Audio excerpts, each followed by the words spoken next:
আসসালামু আলাইকুম। আজকে আমরা জানবো হাফসি শাসন সম্পর্কে।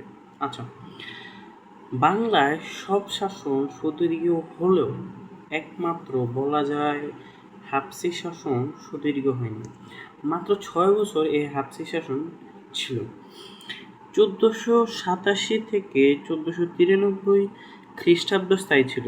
এ সময় বাংলা অঞ্চলের ইতিহাস ছিল অন্যায়, অবিচার, বিদ্রোহ, ষড়যন্ত্র, হতাশায় পরিপূর্ণ। এ সময়ে 4 হাফসি সুলতানের মধ্যে সবাইকে হত্যা করা হয়।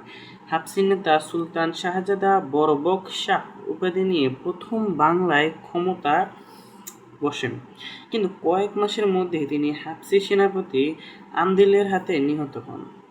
মালিক আমদিল সাইফুদ্দিন ফিরোজ শাহ উপাধি নিয়ে সিংহাসনে বসেন। একমাত্র তার 3 বছরের রাজত্বকালকেই বলা যায়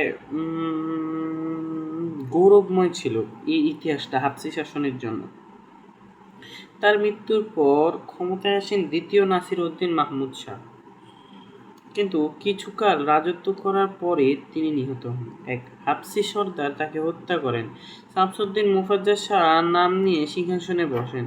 অন্যান্য অনেক সুলতানের মতোই অত্যাচারী ও হত্যাকারী হিসেবে তার দুর্নাম ছিল। বিদ্রোহের সাথে যোগ দেন মোফাজ্জল শাহের উজির সৈয়দ হোসেন। অবশেষে মোফাজ্জল শাহ নিহত হন। তার মৃত্যুর সঙ্গে সঙ্গে বাংলায় হাফসি শাসন একেবারে চলে যায়। তাহলে আমরা এ থেকে বুঝতে পারছি বাংলায় হাফসি শাসন খুবই কম ছিল। মাত্র 6 বছর হাফসি শাসন ছিল বাংলায়। এর মধ্যে সব থেকে দীর্ঘ শাসন কোন জায়গায় ছিল? সব থেকে দীর্ঘ শাসন ছিল একমাত্র 3 বছরের রাজত্বকাল, যেটা ছিল সাইফুদ্দিন ফিরোজ শাহের সময়।